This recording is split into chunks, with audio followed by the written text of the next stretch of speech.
She clicked it with her nose. Oh, am I live on both? Oh, okay. Welcome back to Grit Gym. Today we're going over spine hygiene, and in this video I'm going to tell you the number one thing you need to do to stop messing with your back. So your back stops hurting, you stop having chronic pain, you stop having pain later on in the day, energy leaks, taking away from the life that you want to live. And then you can work out consistently. Then you can actually show up and do the things that you want to do so that you're pushing out into your life the way that you want to push out in your life. But these are the things we're going to go over. There's 11 of them. How to stand up, how to sit down, how to get to the ground, how to stand up from the ground, how to get out of bed, do the dishes, squat to poop, because we all got to do that, right? Everybody poops. Put on your shoes, take off your shoes, exercise, and the last one, which is probably the biggest one, is probably the one that you need to do the most. Stop stretching. It is so rare that you need to stretch your low back to make it to make it actually heal. Stretching is probably perpetuating the entire problem that you are having. And if you're interested in seeing what your circumstance is like, come out and get an assessment. You get that at gritgym.com/PDS, and we're actually going to do the assessment, one-on-one session, and then we're going to build a program specific to you that can help you with your back, so you can actually do workouts where you don't feel in pain and aren't, like we said, perpetuating the problem. And this is the number one thing. Is the number one thing. So if you're on here, this is the time to perk up and listen. Number one thing is to stop picking the scab. I almost messed that up. Stop picking the scab. Okay, that's the number one thing going on in your low back. You have a scab there, and everybody tries to treat this thing like it's a ball and socket joint. It is not a ball and socket joint. These discs, these bones, are surrounded by like collagen fibers. They're not just like, it's not like they can just float around and do whatever you want them to. They only have a finite amount of rotation and extension and flexion. And the big thing is that you don't want to do those two things at once. So every once in a while I see somebody crank into this one where they rotate and crank against it, and then they kick that leg forward to stretch out their low back, probably because it gives them an analgesic response. It's a painkiller that lasts about 20 minutes to 2 hours. Okay, it's the same thing that you get when you go to a chiropractor. It's the same thing that you get when you stretch out your back. It just makes you feel good for a little bit, and then it's gone. Okay, so what do you have to do to stop picking the scab? Well, you have to do these in the right way. Okay, I almost guarantee you that the reason that you have the back injury is because of the movements that you've used for the last 10, 20, 30 years. Okay, every time that you reach down to tie your shoes, every time that you do the dishes, when you're rolling out of bed and you crank on that low back, that's picking the scab. So first thing we got to do, we got to stop picking the scab so that the body's natural healing process can take its course and do its thing. So first one, I think, let's go over how to actually get down. The most comprehensive one that we can do is how to get down on the floor. Okay, this is really hard for people. Let's have you go that way a little bit, and I'll be out here in the middle. And whoa there. Really did a 360 spin. All right, Blair Witch Project style. So what we're going to do to get down on the floor, we're going to have to go through all that list. Okay, so the first thing you got to do is get a hinge pattern. Right now your hinge pattern is probably something like this. It's probably how you take off your shoes, and all that does is just scratching at that scab. And how back injuries happen is not usually traumatic like that. It's not this big trauma. It's a straw that broke the camel's back. It's no different than me going like that to my hand. If I did this at this pace for long enough, hours, maybe days, I'm going to eventually get a big scar right there. It's going to be all gnarly and nasty. So I don't want to do that, right?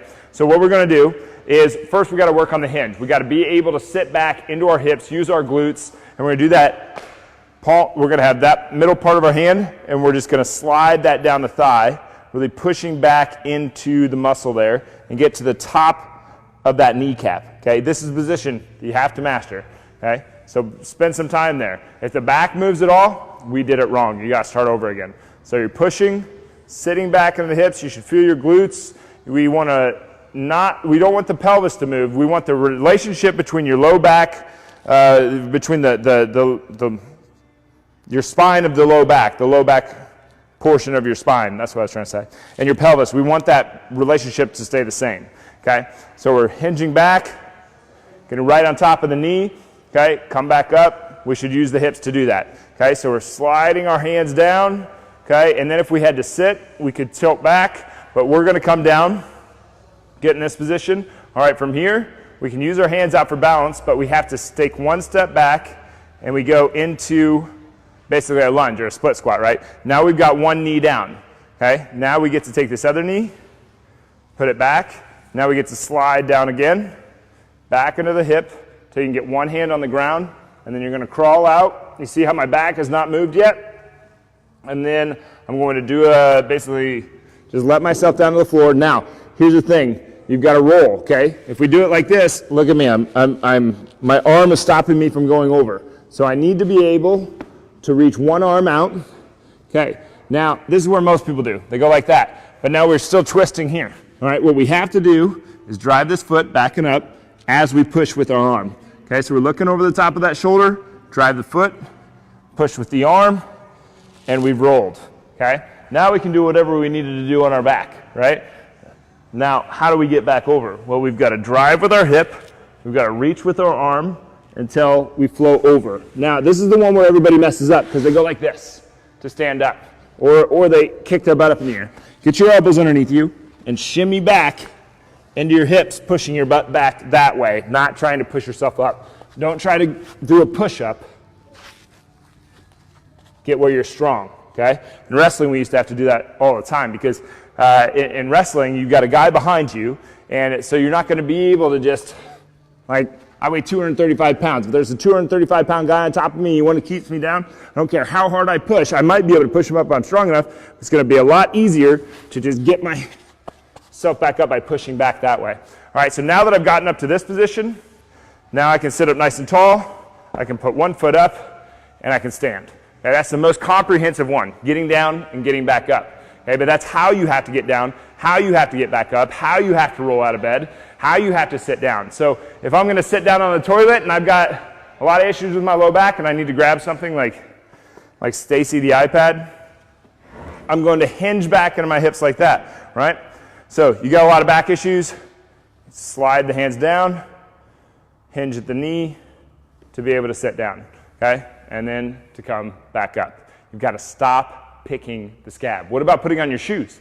Should I reach down like this and tear up my back? Or can you find something like a higher chair, or that could have worked too, to put your foot up on, to bring your foot to your chest? See, now I'm not moving at my low back again.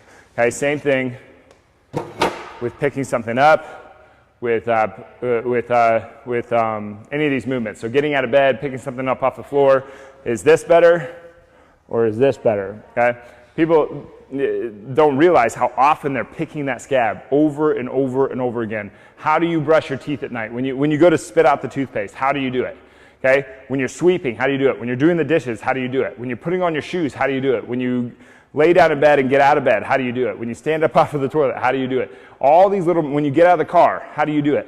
Okay, all of these little things, they add up, all these little movement patterns. So we have to get very good at this hinge, because every time that you hinge, and you do this hundreds of times a day probably, you're picking the scab. So we have to get very good at the hinge. And then we've got to get very good at getting down on that one knee so that we can get here, so that we can slide back, so that we can roll out, so that we can get here, so that we can push over, so that we can push back, so that we can crawl ourselves back up, so that we can pick one knee up, and so that we can stand. Okay? You have to stop picking the scab if you want your back to get better. And the thing about the spine is that it will heal. We know, it is proven over and over and over and over and over again that the best way to be proactive with your back is to let the thing heal. It is not to go to the chiropractor. It is not to go to the physical, well, not go to the physical therapist. I shouldn't say that. But it's to let the thing heal. And if we're constantly adjusting or pushing or picking that scab, it will not heal. So you have to let it heal. All right, so did we cover all of them? What was it? Stand up off the floor, sit down, go to the ground, get up off the ground. What does that one say? Oh, get out of bed. So if you're going to get out of bed, you would do that same, you do that roll. Do that roll. So let's say that you're laying on your back and you're in bed, and see? Right there, like even I did it wrong. If I was gonna do this the right way, I should roll to here. All right, so now I'm on my back, I'm in bed. I should probably one leg out, roll with the hip to get there, to be able to get out. Okay, you want to roll your way out of bed. You don't want to do a sit-up to get out of bed. By the way, this is one of those things we probably should go over. Sit-ups are terrible for your low back. They're 100% not spine healthy. Okay? Doing a sit-up with your low back is this, it's this very loaded position. It looks like it's really easy, like there's just not a lot of force there. The stress that is happening at the spine comparative to what it looks like is astronomical. To flip over and to do some version of a plank is much less stressful on the spine, much more stressful on the muscles that you're trying to hit. Okay? So do not do sit-ups to try to make your back better. It is actually making them worse. You would find a benefit to move to a dead bug variation, a lateral plank, and a bird dog. So most people will be able to do a bird dog, and really the way that I like to start people out is we give them something underneath their foot, just to let them have a little bit, just to work with something so that they can get that patterning down at their hip. So they're reaching forward, reaching back, and if you think of this is really just a plank where I'm holding position here and letting my hip and my arms do the things that they're supposed to do. Opposite of that, we can crawl them out, put them in a knee lateral plank, and we can open up that hip to get that butt to turn on just a little bit more, okay, to really make that thing burn. So from the back side, you'd be here, okay, and then we can where the knees are up, and we're going to reach, and you're just trying to get this cross, this sling action, so that the rib cage and lower back are pushed down on the floor. Inhale, exhale, and then you roll to stand up, crawl yourself up. So those three exercises are pretty spine healthy. And you can progress them as far as you need to, but those are like really easy places if you have a lot of back issues that you can use those three exercises. But the first thing that you have to do is to not pick the scab.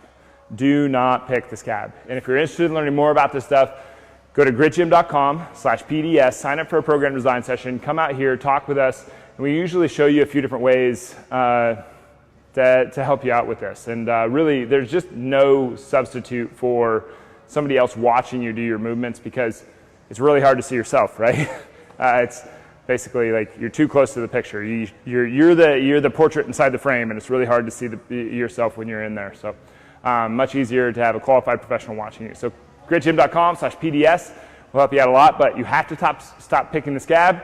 And then while you're doing that, you have to put stress, an appropriate amount of stress on the trunk so that it holds position, so that your limbs can produce the movement. We don't want any movement coming from here. We don't want this thing to be rigid. We want it to be able to move, but we want it to be able to produce a ton of stiffness. So we'll go over more videos around the trunk. There's a ton of different things that we can go over here. These are just really quick, easy ones. Stop picking the scab. Try out those three exercises. They're a lateral plank variation, a dead bug variation, and a bird dog variation. But gritgym.com/PDS if you want to learn more. Otherwise, we'll be back soon.